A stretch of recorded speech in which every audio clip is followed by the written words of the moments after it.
तंहिंजे करे उन्हनि सभिनी खे इहो यादि रखणु खपे त उन्हनि जी जेका अंडरस्टैंडिंग पीपल्स पार्टी सां हूंदी सा हिकिड़े ठेकेदार ऐं हिकिड़े कामोरे जी ॿिए ठेकेदार ऐं ॿिए कामोरे सां अंडरस्टैंडिंग आहे। सिंध जा माण्हू तव्हांजे उन अंडर दी टेबल डील खां लातालुक आहिनि। सिंध तव्हांजी हिन डील खे क़बूल नथी करे। ऐं आख़िर में आउं बिलावल भुट्टे साहब खे ऐं पीपल्स पार्टी जी क़यादत खे गुज़ारिश थो कयां, तव्हां सिंध खे एॾो नादान ऐं सिंध जे माण्हुनि खे एॾो ख़सीस, एॾो ॼट, एॾो जाहिल, एॾो बेवकूफ़ सम्झो था जो सिंध जा 600 ॿार मरी वेंदा थर में ऐं हुनजो इलाज तव्हां था ट्विटर ते हिकिड़ी ट्वीट करणु त थर लाइ बिलावल भुट्टे दुबई माण्हू तलब करे वरिता। माण्हू ख़ुशि थी वेंदा। सिंधी अख़बारूं या का मीडिया या उर्दू अख़बारूं या उर्दू चैनल वीचारा इश्तिहारनि जे करे, मजबूरी जे करे तव्हांजी उन ट्वीट खे ख़बर करे पिया हलाईंदा त बिलावल भुट्टे ट्वीट जारी करे घड़ी थर में ॿारनि जे मरण ते सिंध जो माण्हू ख़ुशि थी वेंदो। थर जो कोयलो हले वेंदो तव्हां ट्वीट कंदो, ट्विटर ते ट्वीट अची वई। ट्वीट सम्झो छा हूंदो आहे? ट्वीट आहे झिरकी जो चहचहाण। झिरकी कोन ची ची कंदी आहे शाख ते वेही, उनजो अंग्रेज़ी माना ट्वीट। सो ट्वीट कंदा कंप्यूटर ते वेही, बस बिलावल भुट्टो साहब की ट्वीट जारी हो गई। जेकॾहिं धर्मशाला सड़ंदो लाड़काणे में ट्वीट कंदो, तव्हांजो कमु आहे ट्वीट करणु। बस कंप्यूटर ते हिकिड़ी लाइन लिखी ॾींदो, धर्मशाला सड़ी वियो, फलाणे बिलावल भुट्टे साहब या ज़रदारी साहब हिदायत कई पहुची वञो, पहुची पहुचा दो ट्वीट। 200 ॿार मरी विया, 300 ॿार ट्वीट थी वई। मोहन जो दड़ो जे इस्तूफा ते वञी अज़ाब नाज़िल कयूं, वरी ट्वीट थी वियो त बाबा इंतज़ामी जाइज़ो वरितो वञे। कराची में मंदरु सड़ंदो ट्वीट कंदो, दंबाले में ॿारनि ते इल्ज़ाम लॻंदो ट्वीट कंदो, सिंध जा माण्हू क़तल थींदा ट्वीट कंदो। ही मक़सूद कुरैशी ऐं सलमान वधे ते बि ट्वीट करे छॾींदो। इन्हनि खे ठहियो तव्हां पंहिंजे वालदा ऐं पंहिंजी पार्टी जी क़ाइद बेनज़ीर जी शहादत ते बि ट्वीट वेठा कयो। आऊं तो ऑफर कयां, अॻ में बि कई हुई, आऊं तो ऑफर कयां बिलावल भुट्टो साहब, असांजी भेनरूं, असांजो भाउ ज़रदारी साहब, असांजूं अदियूं, असांजी ॿी पीपल्स पार्टी जी क़यादत।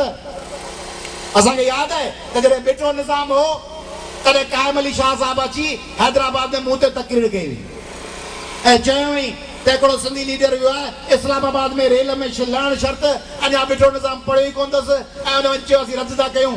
आगा सिराज दुरानी मूं ते तबसरो पियो कयो, मौला बख्शांडी असांजे भाउ मूं ते ॻाल्हायो पिए। हींअर बि बचाणी साहब मूं ते वञी तक़रीर करे आयो आहे क़ौमी असेंबली में, सभु ॻाल्हाइनि पिया फर्स्ट क्लास।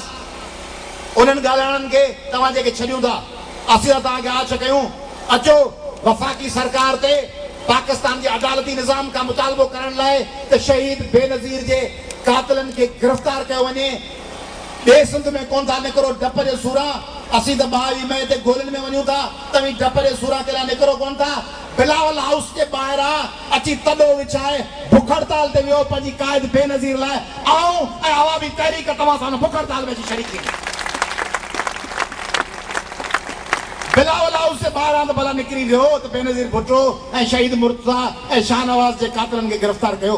बिलावल हाउस जे ॿाहिरां वेही सघो था या उते बि डपु अथव, उते वरी मथां पीटीआई जो डपु हुजे न त जुलूस कढी ईंदा। भला बिलावल हाउस जे अंदरि लान ते वियो त अची वियूं तव्हां सां गॾु। नथा निकिरी सघो, भला छा कयूं? पंहिंजे क़ाइद लाइ नथा निकिरी सघो, रुगो ट्वीट था करे सघो, रुगो ट्विटर ते ॿ लाइनूं लिखी सघो था सिंध जे माण्हुनि लाइ, रुगो सिंध जो नक्शो ठाराए गंजी पाए फोटू कढाए सघो था। लियारी जा माण्हू क़तल पिया थियनि ऐं लियारी जे ॿिनि फुटबॉलरनि सां फोटू कढाए सघो था, ॿियो कुझु नथा करे सघो।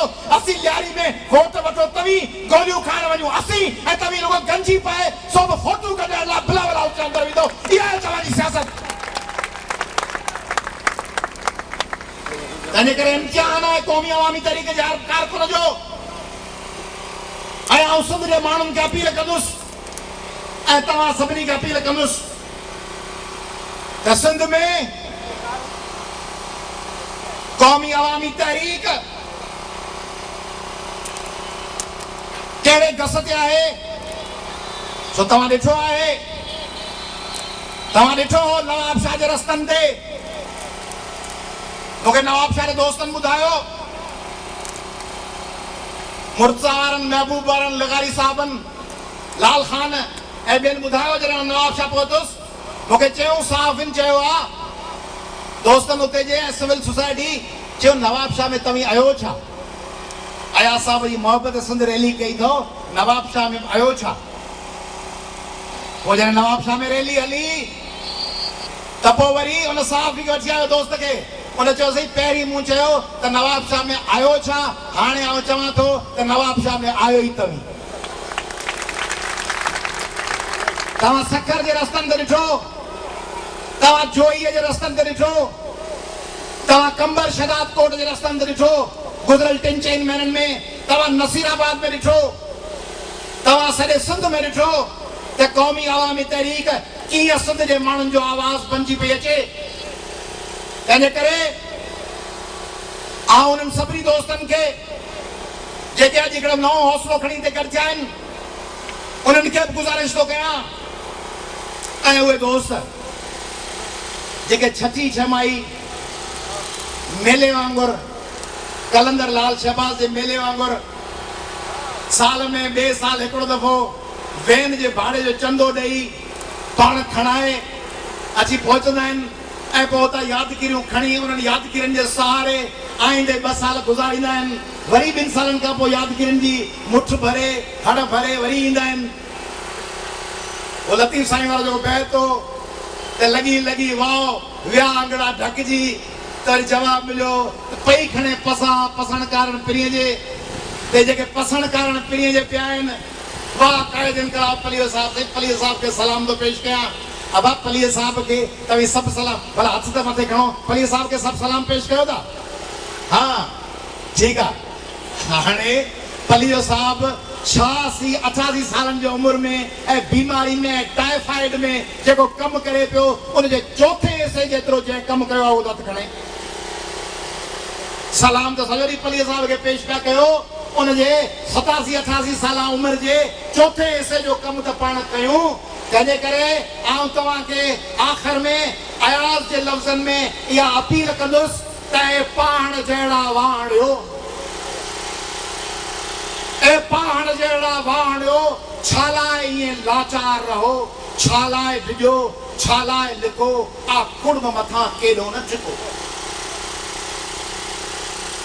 मां तुंहिंजे अर्ते खोंबे मां ही ॻाढ़ो झंडो थो ठाहियां मुलो पण सां गॾु आहे ॻाढ़ो झंडो ठाहिण में मां तुंहिंजे अर्ते खोंबे मां ही ॻाढ़ो झंडो थो ठाहियां अॼु हिन परचम जे पाछे में मां कोट अंदरि या काछे में ललकार कंदुसि सरवेरीअ खे ऐं वार कंदुसि सरवेरीअ खे जिन संझा जो सिंदूर लुटियो जिन भेज भिनीअ जो नूर लुटियो अॼु तिन जो पीछो करणो आहे इहो वापसि